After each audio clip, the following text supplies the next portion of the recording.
Welcome to the Hottest Wellness Podcast. I've got time with Cherry Galore and ShaKayla.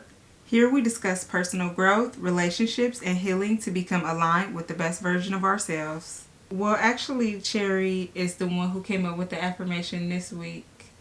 So I think that you should share it. Okay. This week's affirmation is: I am safe, I am healed, I am loved. Okay. How does that make you feel? Well, at the time when you said it, I felt really sad because I just didn't believe it. Mm-hmm.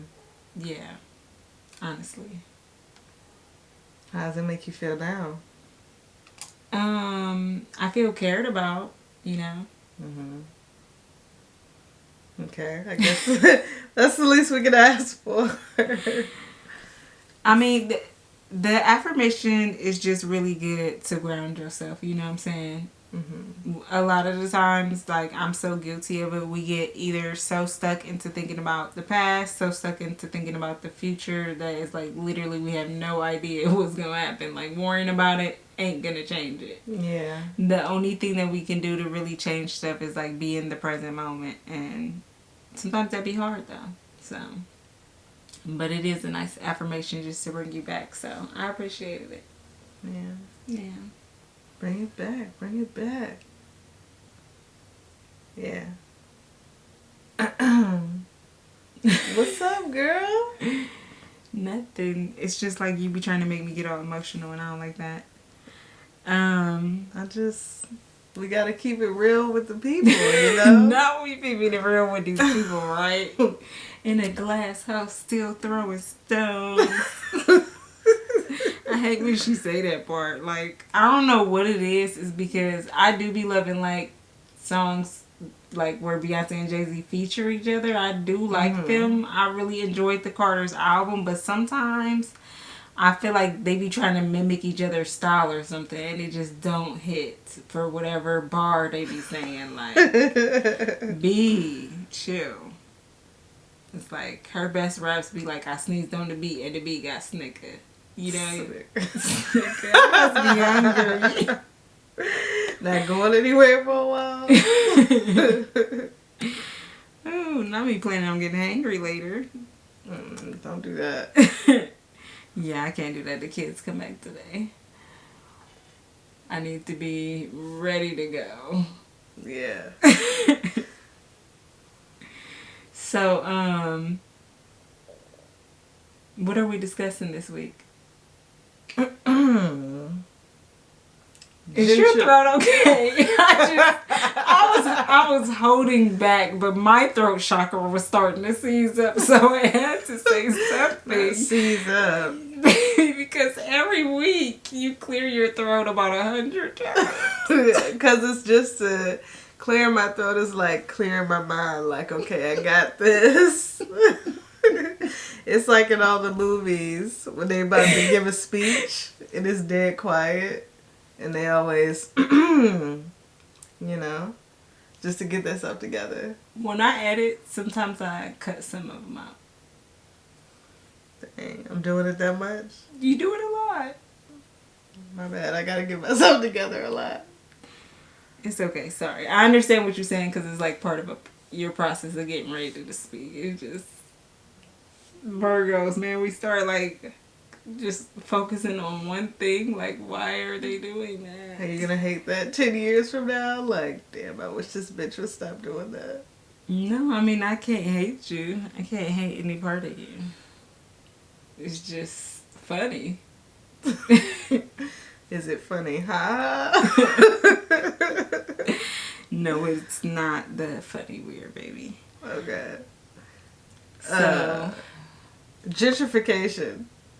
That's what we talking about. yeah, I'm glad we started the episode on a funny note because this really ain't funny. It's not.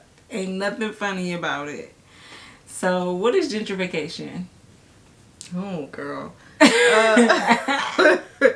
Gentrification is basically like renovating or rejuvenating a specific area to make it more attractive for attractive, higher welcoming. classes. Yeah. Yeah. Also known as getting the niggas out of here.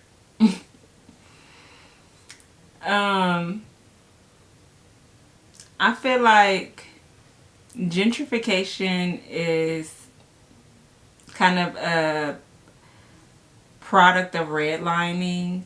If you guys don't know what redlining is, I'm gonna save an episode from my old podcast below where we kind of talked about all of that stuff, because that's like way too much to get into and was sidetracked totally off of what we're talking about. But you know, once they put black people in these areas and then it was just for black people, we began to thrive in our own communities, and they didn't like that. And so then there was the war on drugs, which was really the war on minorities, you know, the war on people of color, the war on black people, because where was they putting those drugs? Into our communities, destroying us. When people didn't have no money, it was either, you know, they was selling it. Like, and then here comes prison, and now the fathers are being taken away from their homes, and our families are destructed.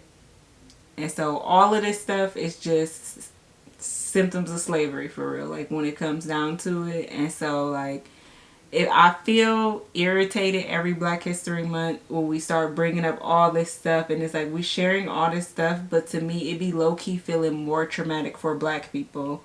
And it's like, are any of these other ethnicities, races, and specifically white people, do they even care? Do they be trying to learn about this shit? Absolutely not.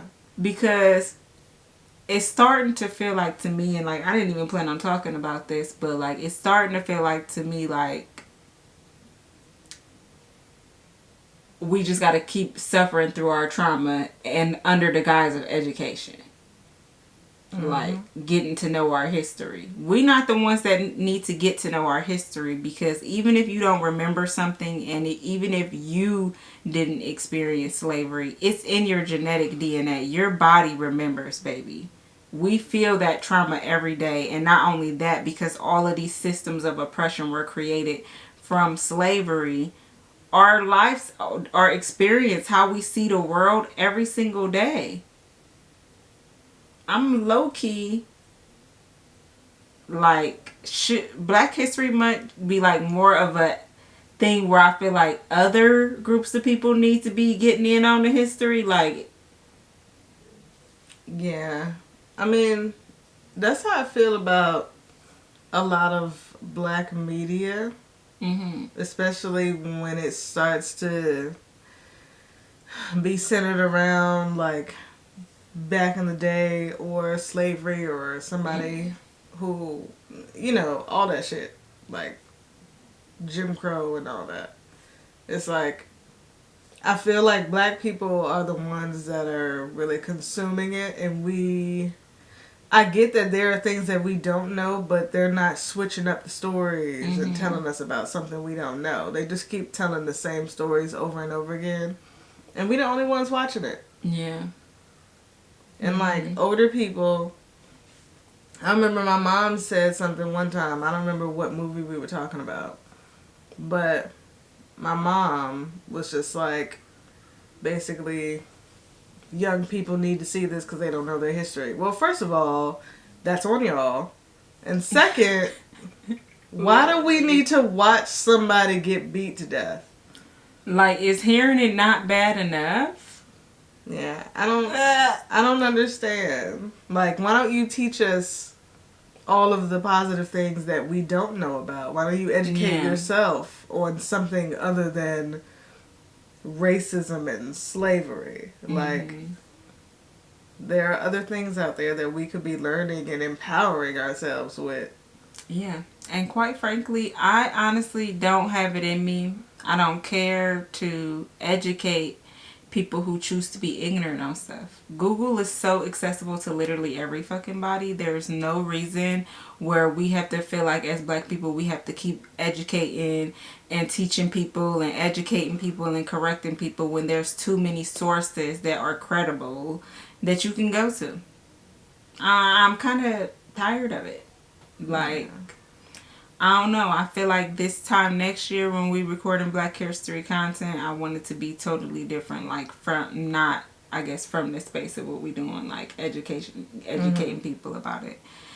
Today, the reason we want to educate you guys about it because we still had the power to do something about it. And so, to me, knowledge is power. When you know what's going on, then you can figure out how you can use your purpose to assist, you know, in like creating a better community for all of us together. So, I don't know. I guess like the first thing I kind of want to talk about is like our experience with gentrification growing up and stuff like that. I mean, you kind of, well, you lived in different areas. What would you say? Well, when I was mad young, we lived in Richmond in a neighborhood. We went from living in the neighborhood to just living in the country. And our grandmother lived across the field. I feel like I don't have experience with gentrification growing up because I didn't. Yeah. Nobody wanted to move out there, so. I mean, yeah, that's true. I mean, and your next door neighbor is like literally your grandmother. I mean, across the street were some racists, but I mean, that's about it.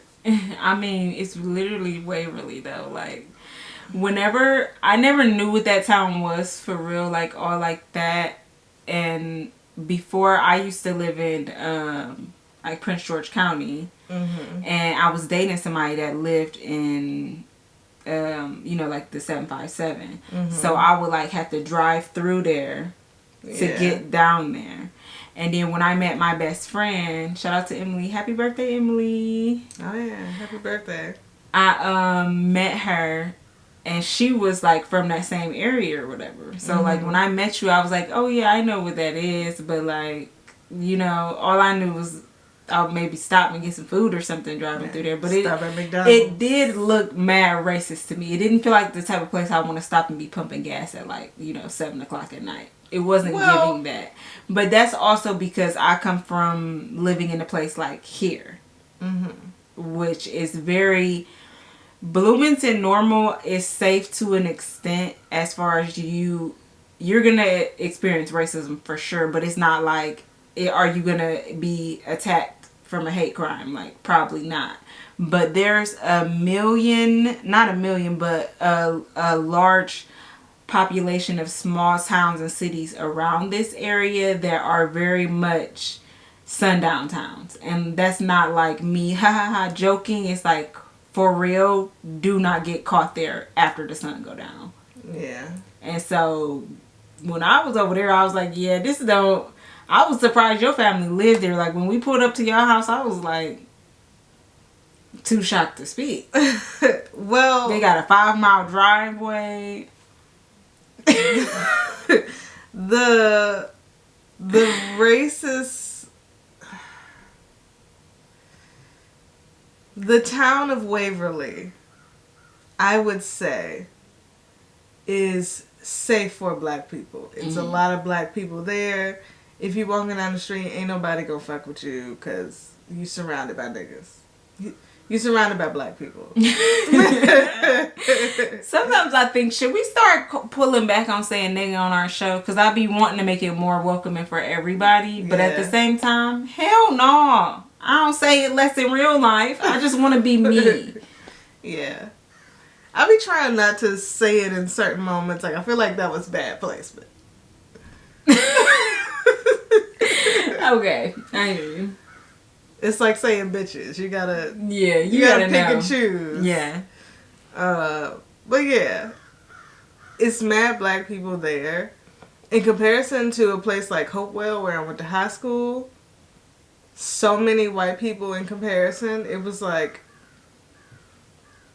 I remember when I first got there, it was, for me, it was kind of like, am I going to a white school? Because I never seen that many white people before.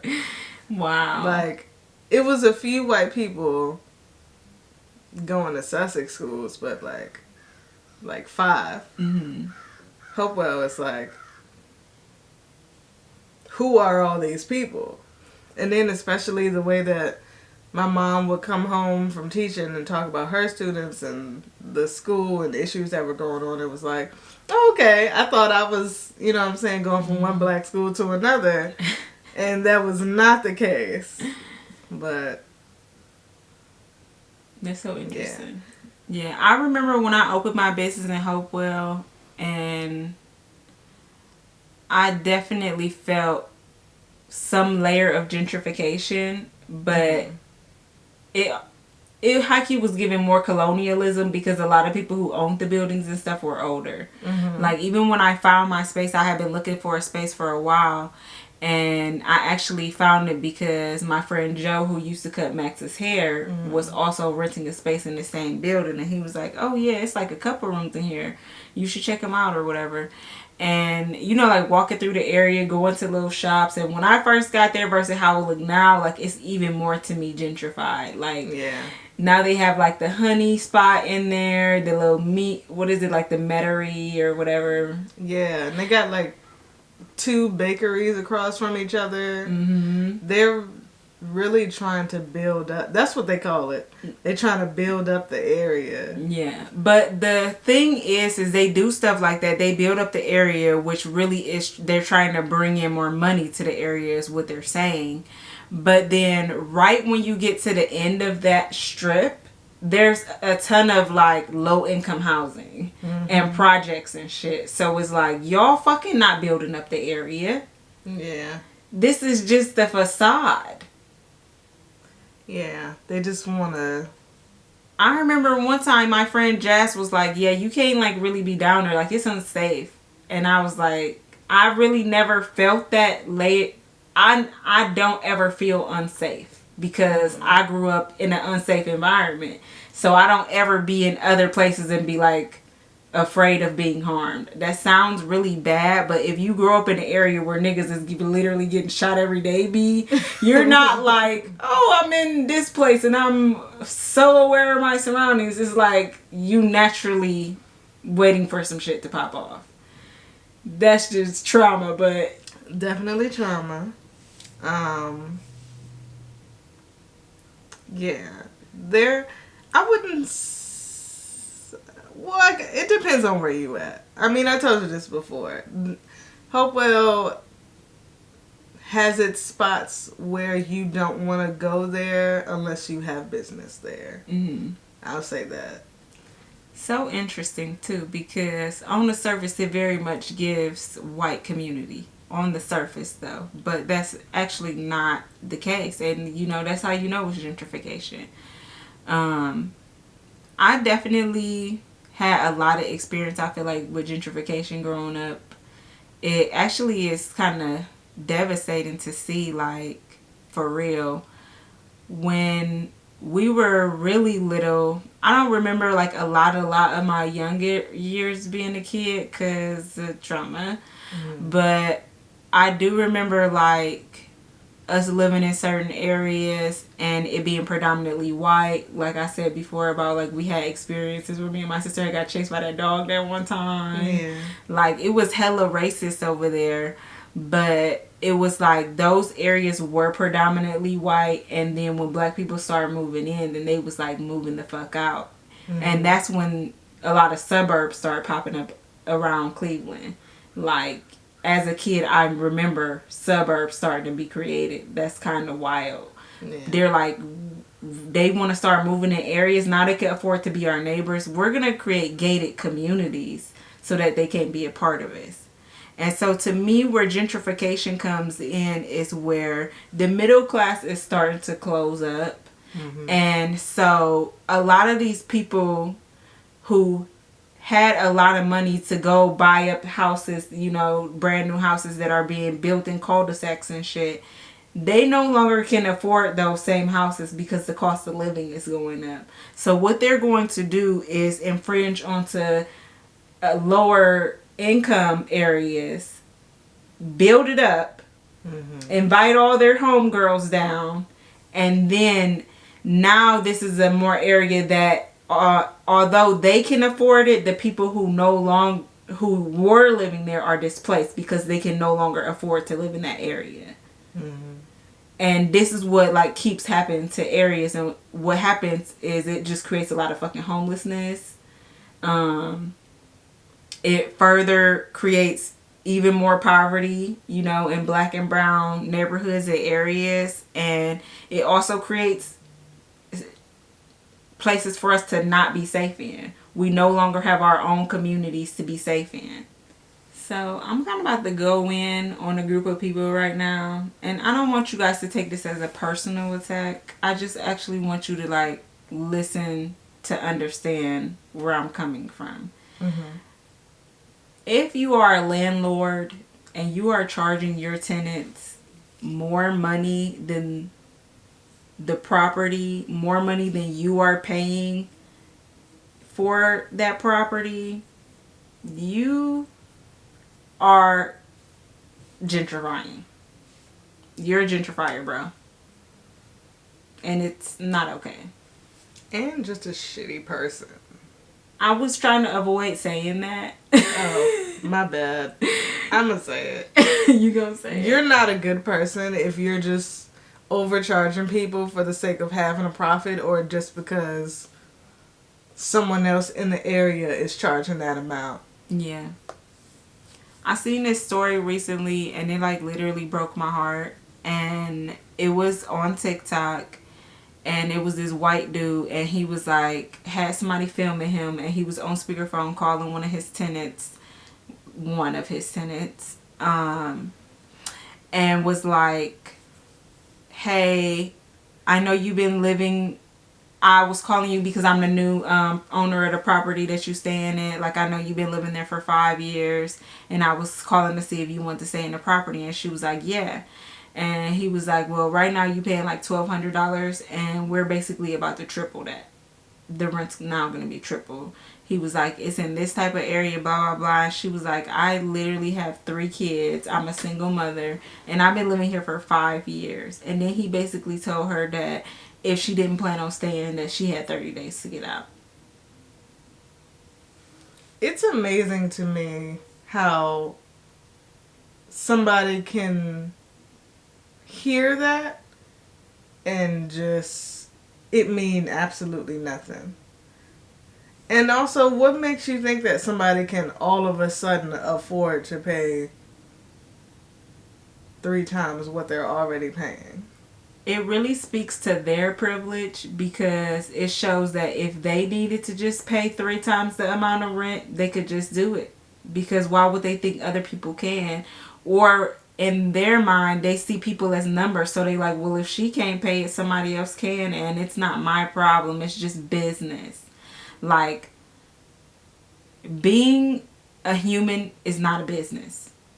And you are really fucked up. You're moving about the world up, and it's just not okay if you see people like that. If you rather have money so that you could just take advantage of people, like, you're literally no different than corporations. You're not building up the block. You're not doing any of that shit. You're just a fucked up ass person that's greedy and money hungry.